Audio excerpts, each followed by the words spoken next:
cemento. Ayer nos quedamos en los tipos de él. Entendemos el nombre, el cemento celular o secundario, cemento acelular o secundario, perdón, primario. Y lógicamente se establece que no hay ninguna diferencia química entre ellos. Lo que hace la diferencia entre un cemento primario y un cemento secundario, independientemente de quién aparece primero, es la presencia de las células o ausencia de ellas. Así que por lo tanto, nosotros le manejamos en este caso el diente antes de que alcance el plano de oclusión, ocupando los 2 primeros tercios de la raíz y lo encontramos adyacente a la superficie dentinaria. Estamos hablando de ese cemento que se ha formado primero y que establecimos, él no contiene células porque no requiere de la presencia de ellas para llevar a efecto la función que le corresponde hacer, que es el de fijar a los extremos de las fibras del ligamento parodontal para asegurar el anclaje de obviamente, hacia él y por supuesto permita la unión hacia hueso alveolar. Se hace la observación de que este cemento primario, como tiene en su espesor mayor cantidad de fibras de Sharpey, que es el nombre de esas fibras que están calcificadas en su espesor, este cemento tiene importancia en el sostén de la pieza dentaria. Así que por lo tanto, decimos, él está en este tercio cervical, tercio medio, y en esta imagen nos sirve para identificar y recordar que el cemento está creciendo por aposición, o sea, capa sobre capa. Y lo demuestran en estas líneas en sentido paralelo al eje mayor de la pieza dentaria, y que se dice que son etapas, representan etapas de descanso en la formación del cemento. Son las líneas de incremento. El otro tipo de cemento, el cemento secundario, es un cemento que no es calcificado por completo. Es un tipo de cementoide y se entiende que se coloca en la porción apical de la pieza dentaria antes de que se termine la calcificación radicular. Lo que está haciendo es estar también interactuando con la erupción activa de la pieza dentaria. Y si se llama cemento celular es porque él sí contiene en su espesor las células que obviamente no son los cementoblastos, porque el cementoblasto, cuando depositó las sales minerales en torno a él o en derredor de él, quedó atrapado y lógicamente no tiene conexión con células vivas vecinas. Por lo tanto, cambia de nombre y es cuando se le llama cementocito. Ese cementocito solo mantiene vitalidad cuando se encuentra obviamente en ese cemento secundario o celular, por eso recibe ese nombre, porque contiene esas células llamadas cementocitos. Recuerden que el cementoblasto siempre estará adyacente a la superficie del cemento, pero dentro del ligamento parodontal. Estas imágenes le corresponderían precisamente a los cementoblastos. Y en estos espacios estaríamos viendo al cemento secundario, cemento celular. Y decíamos que ellos no tienen ninguna diferencia química, no hay diferencia en su formación. Lo que le vuelvo a repetir, lo que hace la diferencia entre ellos dos es la presencia o ausencia de las células. Y por lo tanto también derivado de eso, pues lógico es que es posible de que como es un tejido que no necesita de la función de la pieza dentaria para él estar siendo formado, también se indica que tiene alto grado de resistencia para ser absorbido por las fuerzas oclusales, cosa que obviamente no sucede en el hueso alveolar. Si hay una fuerza oclusal agresiva, por supuesto que ese sí se reabsorbe mucho más rápido que el cemento radicular, derivado a esa resistencia de que no tan fácil se puede reabsorber. Es lo que se explica en cierta manera que es posible los movimientos de ortodoncia, porque él no sufre modificación en sí, quien sufre es el hueso alveolar. Y se entiende que también no es exento a que sea reabsorbido, por supuesto. Y en caso de que sea reabsorbido, entonces esa acción se lleva a efecto por el osteoclasto. El osteoclasto que tiene la capacidad de fagocitar, de reabsorber el colágeno, con el cual está elaborada, obviamente, la materia prima con el cual está elaborado ese tejido por parte de los cementoblastos. Entonces él puede hacer esa actividad, no importa que esté cerca del hueso alveolar. Normalmente el ligamento parodontal es el que dispone quizá esa migración, o en su defecto, recuerden que se ha dicho que el fibroblasto tiene capacidad pluripotencial y de alguna manera también tiene acción de fagocitar.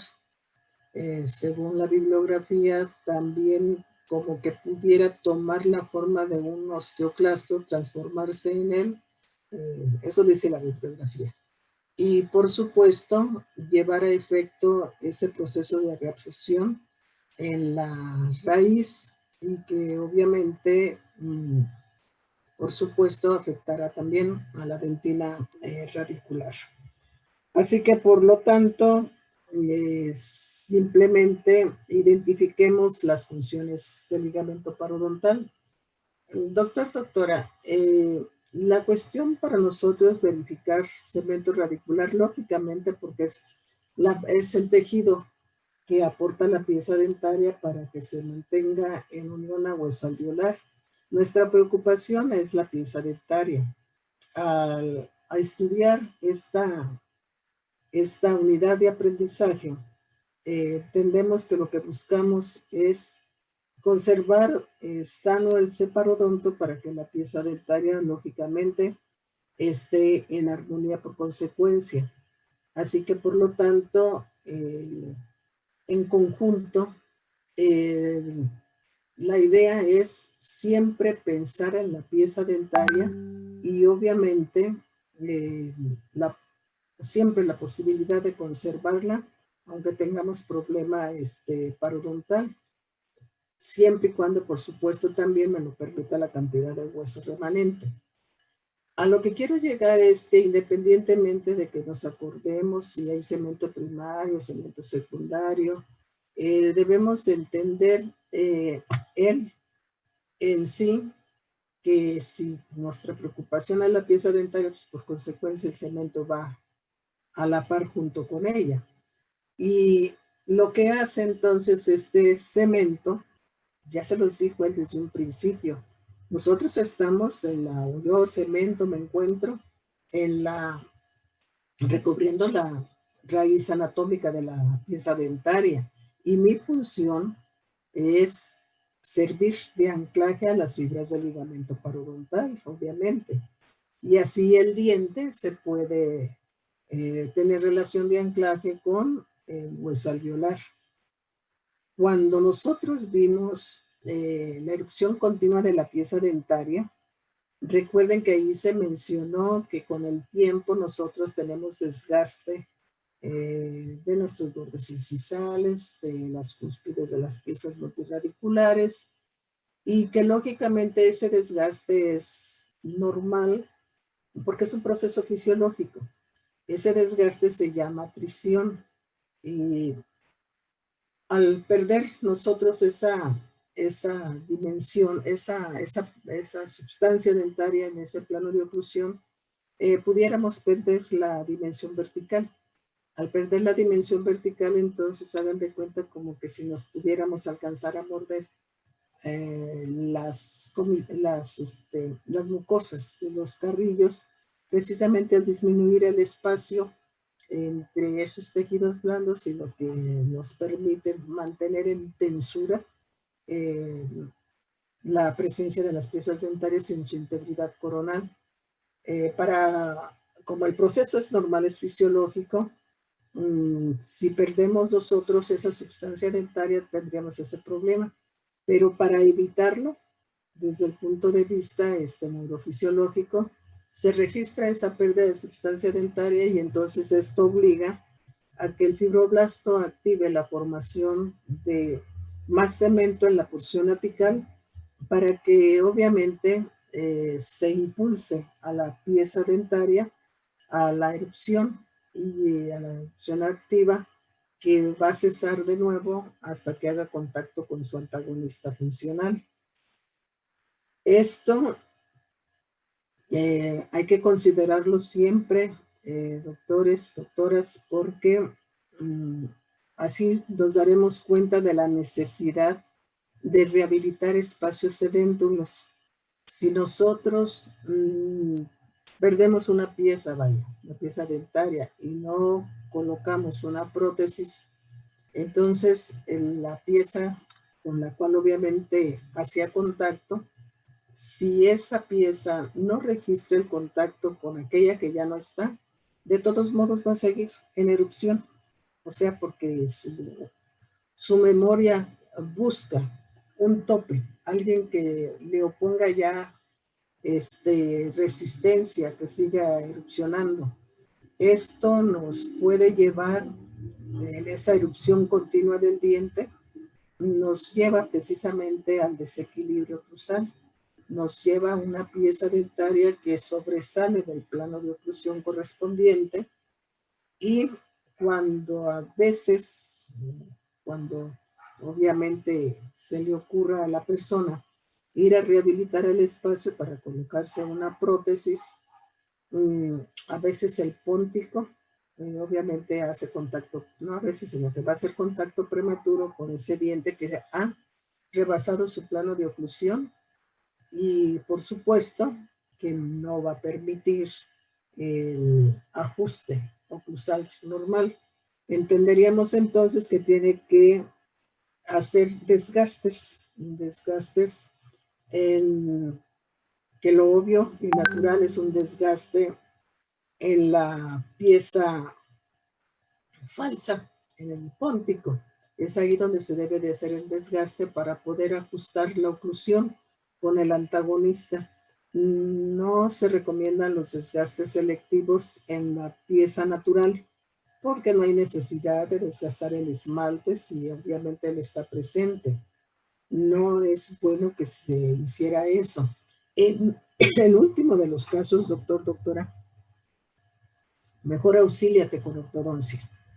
Auxíliate con ortodoncia y esa pieza que ha sobrepasado el plano de oclusión de parejo, o sea, que le corresponda, superior o inferior, utiliza ortodoncia, intruye de nuevo a la pieza dentaria y equilibra su cara oclusal o su cara incisal, equilibrará con obviamente el resto de sus piezas compañeras.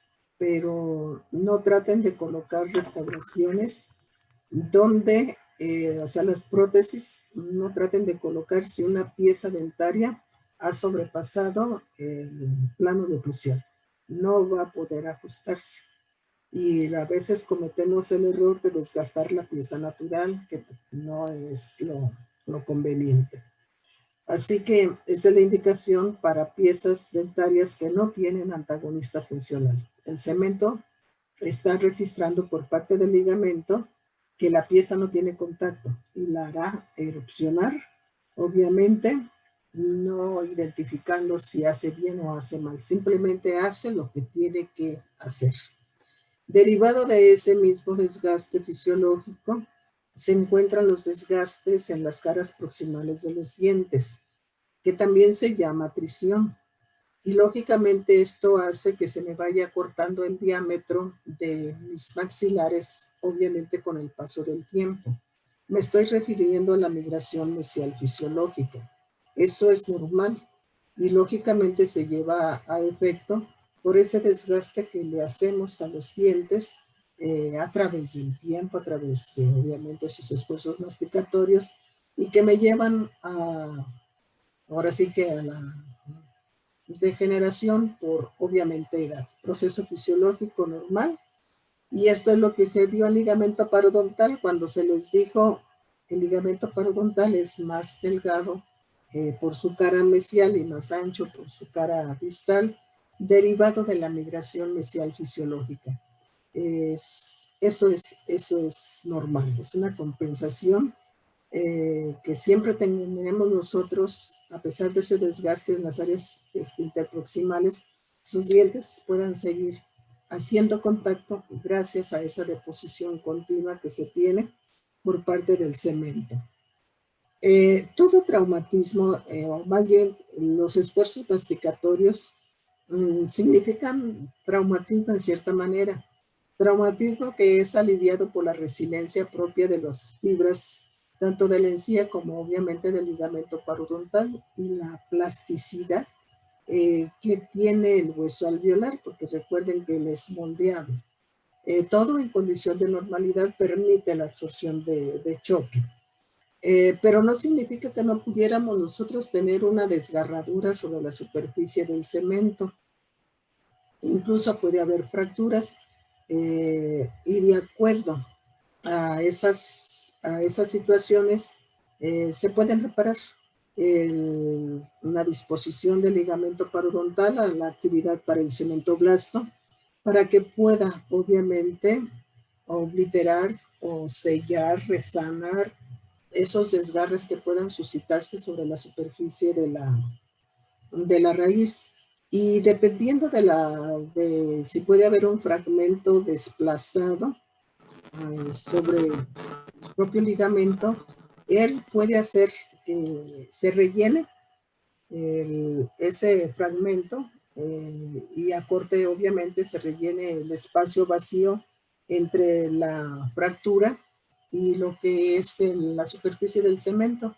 Rellena y puede otra vez incorporar a la superficie del cemento, de la raíz, ese fragmento del mismo que fue desplazado.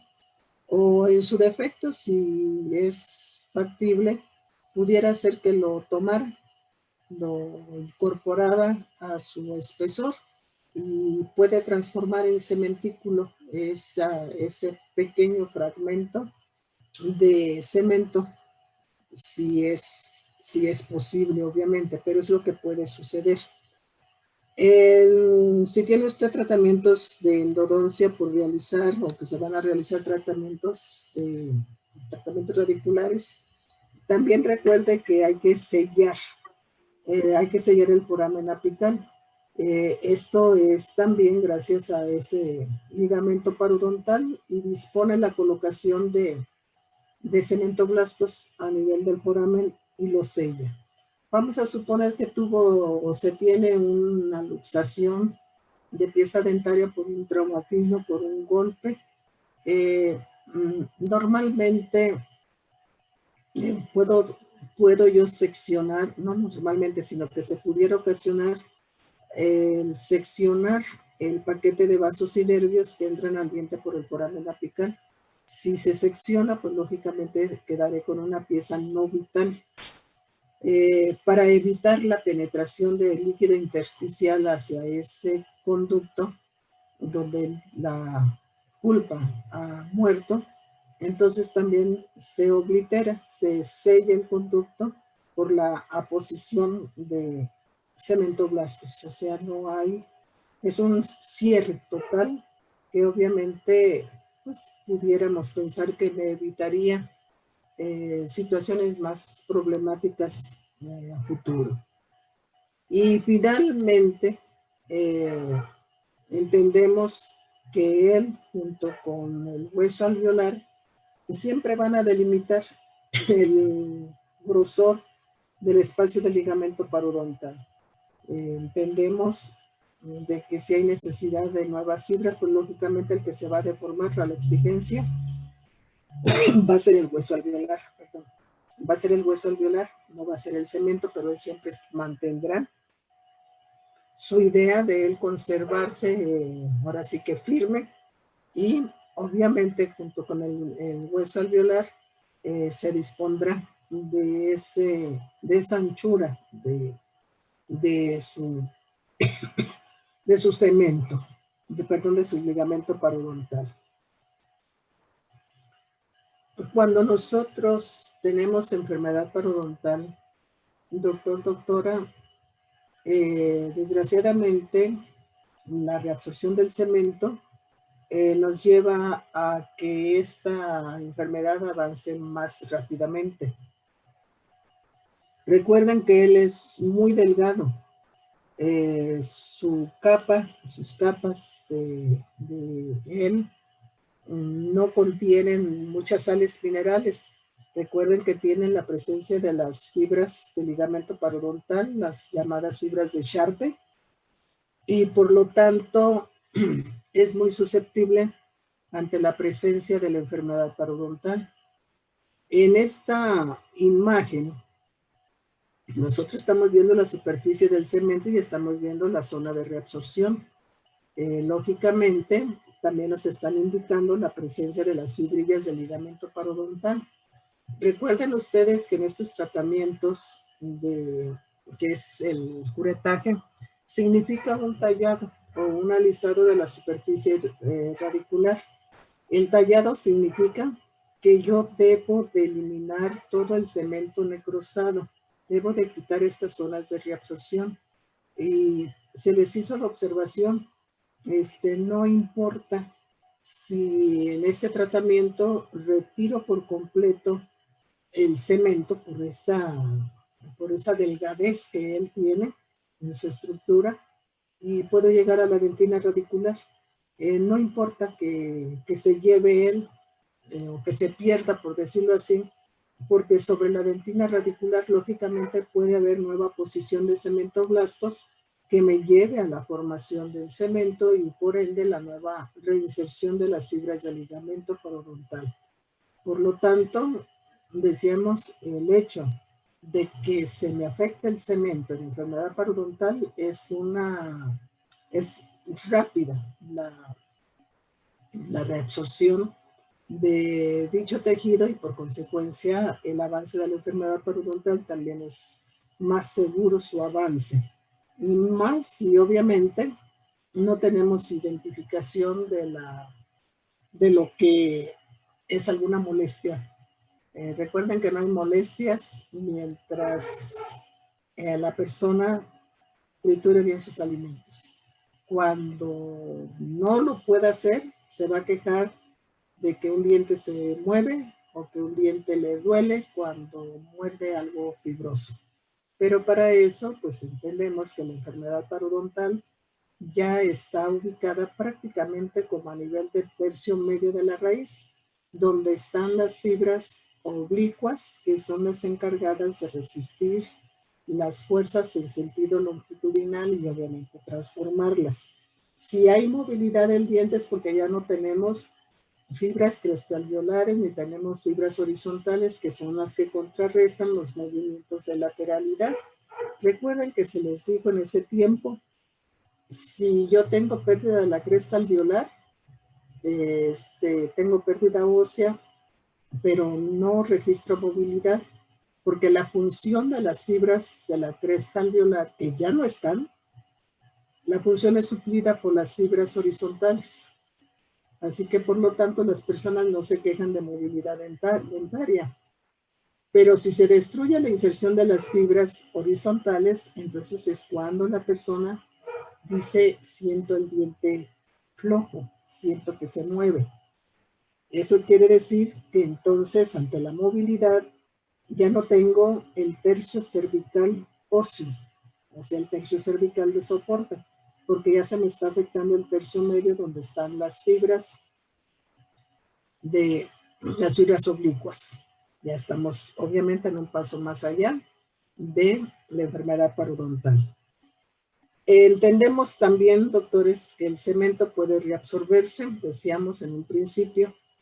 Se puede reabsorber por causas locales, se puede reabsorber por causas generales, e incluso se puede reabsorber por causas desconocidas. Nos interesa, obviamente, a la revisión de estas estructuras en relación a pronóstico, más que nada porque vamos a ver en su momento la relación corona-raíz. Y pudiera ser que a lo mejor tuviéramos reabsorción de las raíces y necesitamos identificar causas. Cuando es causa desconocida, pues bueno, ni para intentar el tratamiento conservador, porque no sabemos a quién estamos atacando. Dentro de las causas locales, tiene usted principalmente el trauma de oclusión. Ese es uno de los que me puede a mí llevar a la reabsorción del cemento. Cuando son zonas pequeñas, quizá en radiografía pudiéramos ver una pequeña muesca en la longitud de la raíz, pero en radiografía obviamente. Pero y pues a lo mejor pudiera pasar desapercibida porque a lo mejor no consideramos esa situación, la pudiéramos considerar como un efecto del procesado de la película. Pero lo cierto es que zonas pequeñas de reabsorción en cemento pueden ser, obviamente, unirse unas con otras y hacer una zona grande de reabsorción que ya desde el punto de vista radiográfico, por supuesto que puede ser visible. En este caso, estamos viendo lo que se refiere a una reabsorción externa de la raíz. Y por supuesto, en cuestión local, quizá esto no lo pueda provocar, decíamos, el trauma de oclusión, sobre todo en tratamientos de ortodoncia mal efectuados. Sí puede llevarme a la reabsorción radicular y desgraciadamente lo hace a nivel apical, de apical hacia cervical.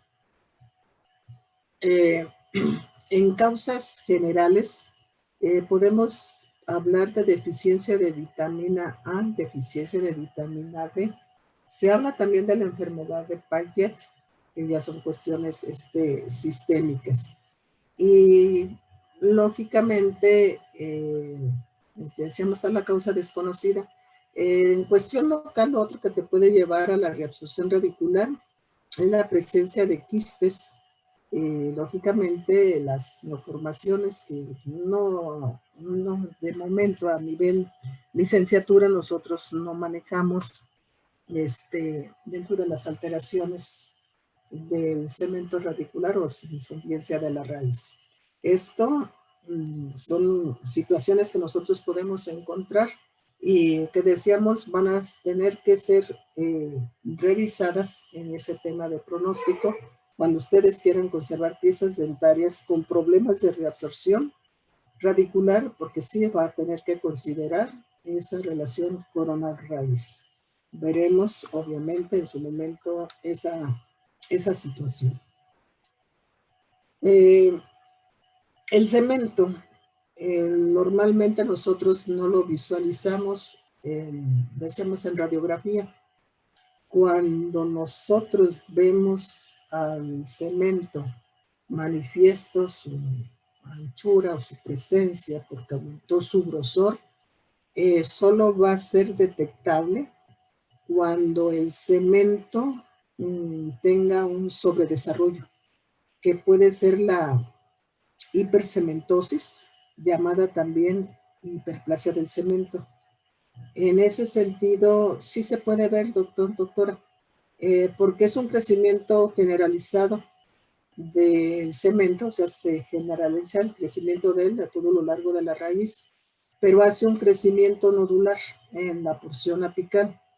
Y es discernible, o sea, sí es visible, porque lógicamente el cemento ya sabemos que no es tan calcificado como la dentina, Por consecuencia, la radiodensidad del cemento con hiperplasia se puede diferenciar perfectamente de la radiopacidad de la dentina radicular. Eso sí se puede notar.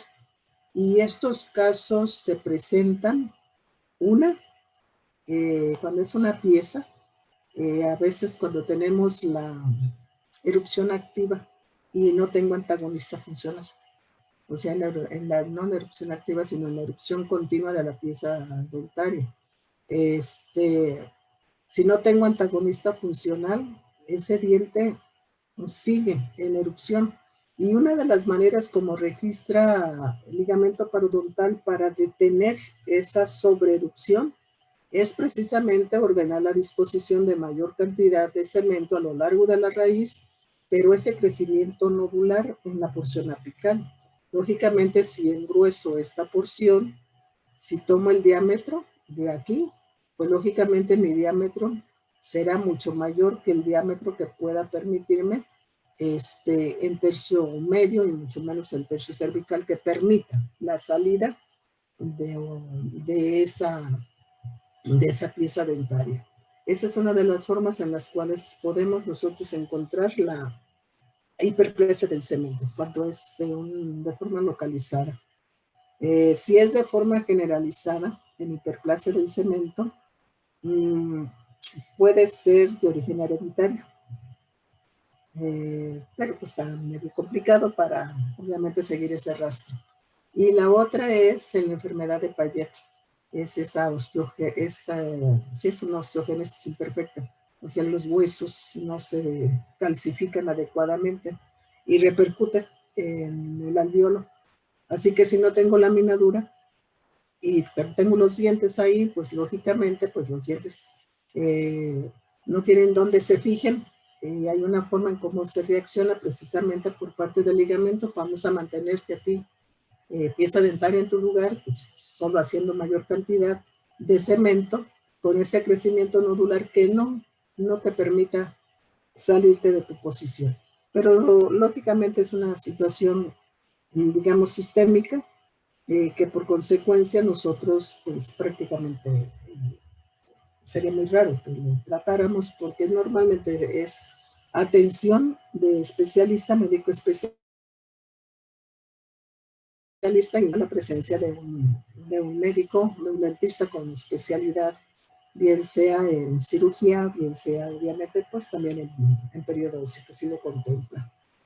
Esas serían sus condiciones. Desde el punto de vista funcional, doctor, doctora, no hay ninguna alteración en el sobredesarrollo del cemento. Nuestra única complicación sería cuando en causas locales que quieran hacer extracción. Lógicamente, si quieren hacer extracción con un diente con esta característica, va a ser imposible que lo puedan extraer. Muy bien, entonces, pues creo que es todo lo que podemos referirnos a cemento de momento, doctores, doctoras. No sé si tengan dudas, tengan